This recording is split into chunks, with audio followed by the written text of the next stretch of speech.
Hello friends, welcome back to our channel மாணவன் ஆசிரியர். இன்றைக்கி இந்த விட நம்ம என்ன அப்டேட் பார்க்க போகிறோம்னு பார்த்தீங்கன்னா 10ஆம் வகுப்பு அரையாண்டு பொதுத் தேர்வு டிசம்பர் 2024-25க்கான கவர்மெண்ட்டோட அஃபிஷியல் ஒரிஜினல் கொஷின் பேப்பர் தான் பார்க்க போகிறோம்.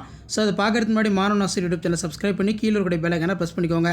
ஸோ தமிழ்நாட்டில் நாளை 10ஆம் வகுப்பு மாணவர்களுக்கு, அதாவது 10/12/2024 அன்று நடைபெற இருக்கக்கூடிய கவர்மெண்ட்டோட அஃபிஷியல் ஒரிஜினல் கொஷின் பேப்பர் தான் இது. ஸோ நீங்கள் எந்த டிஸ்ட்ரிக்டாக இருந்தாலும் சரி, கண்டிப்பாக இருக்கக்கூடிய கொஷின் பேப்பர் நல்லா படிச்சுட்டு போங்க. நம்ம அப்லோட் பண்ணக்கூடிய கொஷின் பேங்கில் இருந்தால் கொஷின்ஸ் எல்லாமே வந்து பார்த்தீங்கன்னா நாளைக்கு வரும், சரிங்களா? So first 4x2 8 2 mark question பாருங்கள். 21 வந்து கம்பல்சரி. இதில் திருக்குறள் பொருளுக்கேற்ற வினாக்கள் எழுதுக. ஸோ அதே மாதிரி கீழே வந்து பார்த்தீங்கன்னா நான் எழுதுவதற்கு ஒரு தூண்டுதலாகும் எப்படி வேணாலும் கேட்பாங்க.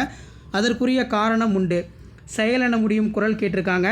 நெக்ஸ்ட் வந்து 5x2 10.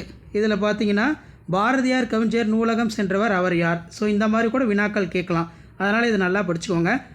நெக்ஸ்ட்டு வந்து பார்த்தீங்கன்னா ஜெயகாந்தன் தம் கதை மாந்தர்களின் சிறந்த கூறுகளை குறிப்பிட்ட தவறவில்லை அசோகமித்திரன் கூறுகிறார். இதுவும் நல்லா படிச்சுக்கோங்க. அதே மாதிரி சோலை காற்றும் மின்விசிறி காற்றும் பேசிக்கொள்வது போல் ஒரு உரையாடல் ரொம்ப முக்கியம், நல்லா படிச்சுக்கோங்க.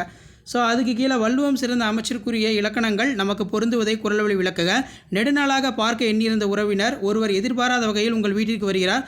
நீங்கள் அவரை கண்டு விருந்து அளித்த நிகழ்வினை விரிவாக எழுத. மனப்பாட பாடல் கேட்டிருக்காங்க, இது நல்லா படிச்சுக்கோங்க. ஸோ அதுக்கு கீழே வந்து பார்த்தோன்னா 5x5 25. இறைவன் புலவர் இடைக்காணன் குரலுக்கு செவிசாய்த்த நிகழ்வை நயத்துடன் எழுதுக. சிலப்பதிகாரம் கேட்டிருக்காங்க.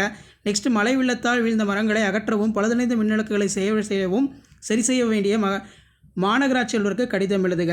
காட்சினை கொண்டு கவியுணர்வு கொடுத்துருக்காங்க. அண்ட் தென் கீழே வந்து பார்த்திங்கன்னா நமக்கு டிரான்ஸ்லேஷன் இருக்குது. ஸோ நெக்ஸ்ட்டு வந்து பார்த்திங்கன்னா 3x8 24. சங்க இலக்கிய பாடலடிகள் 4 எழுதி அவை கூறும் அரசியல்களை எழுதுக. தமிழின் சொல்வளம் பற்றியும் புதிய சொல்லாக்கத்திற்கான தேவை குறித்து தமிழ் மன்றத்தில் பேசுவதற்கான உரை. அழகிரி சாமியின் ஒருவர் இருக்கிறான் கதை.